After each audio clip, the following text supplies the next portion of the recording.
The next game I want to go through is Newcastle. Newcastle playing Wolves. Like I said, I don't see Wolves winning this game. Newcastle are dying to get their first win of the season. They've drawn 2 and have lost 1 so far this season. So I would imagine they're going to try and go all out trying to get this victory, especially against Wolves. Wolves are a very, very poor team, and they're one of my candidates to go down, and I hope they go down because they've been absolutely shambles for the past, let's say, 18 months. So I would like to see Wolves go down, and in this case, I'm picking Newcastle to win. Newcastle to produce. Eddie Howe, a good coach, however, instead of delivering this season, 3 games gone and you haven't got a victory. So you have to get a victory this weekend, in my opinion.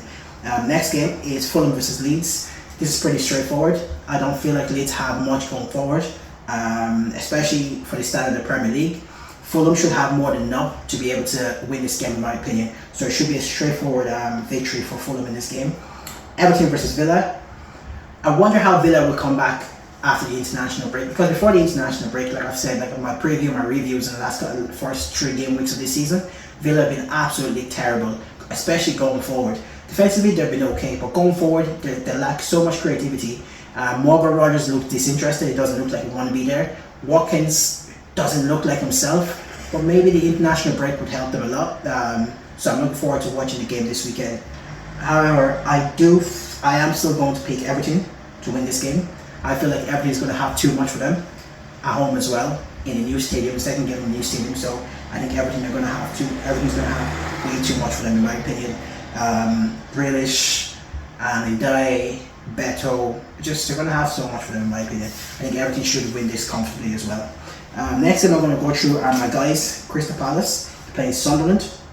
Sunderland has impressed me so far this season.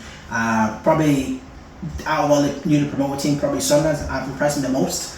Their intensity, the way they go about doing things, and just the organisation in general, and the way they go forward and actually try to attack. Where most teams will try to sit back, Sunderland actually try to go for the game, which is impressive to see. I'm always open to seeing attacking teams makes for more exciting viewing, in my opinion. However, saying all that, I'm picking Palace. Palace are a very well drilled team. They actually know how to play the 3-4-3 formation to perfection. I know they lost Eze, but they brought in the Nigerian Uche Cristantos. We're really looking forward to seeing him play. It was very good in Spain with Getafe, so I expect him to be very good in the Premier League as well. I think that his profile type of player, pace, power, good technically, has an eye for goal as well. I believe this league is going to suit him to the ground as well. So I'm really looking forward to watching him play for Crystal Palace when he does get on the pitch. This should be an easy win for Crystal. Not an easy win, but should be a straightforward win for Crystal Palace for this game. Going on to the next one, Arsenal versus Forest. Forest changed their manager from Nuno to Big Ange. Imagine Big Ange trying to play the high line with Milinkovic. Like, that brother's going to get so exposed, it's going to be ridiculous. Like, I can't wait to come on here and laugh about Milinkovic trying to play the high line, especially that Forest team trying to push up where they used to sit back and hit teams with the counter attack, especially last season Langa on the wing and Callum Hudson-Odoi trying to hit teams with the counter. It's going to be a total shift of philosophy. Once Big Ange comes in, they're going to want them to push maybe 10 or 15 yards off the pitch and try to attack teams and try to be on the front foot. I personally don't think it's going to suit Chris Wood. It's going to be very tough on Chris Wood because Chris Wood is the type of player who likes holding up the ball, whereas Ange's going to want to play to the side, to the feet, and I just don't think it's going to suit Chris Wood.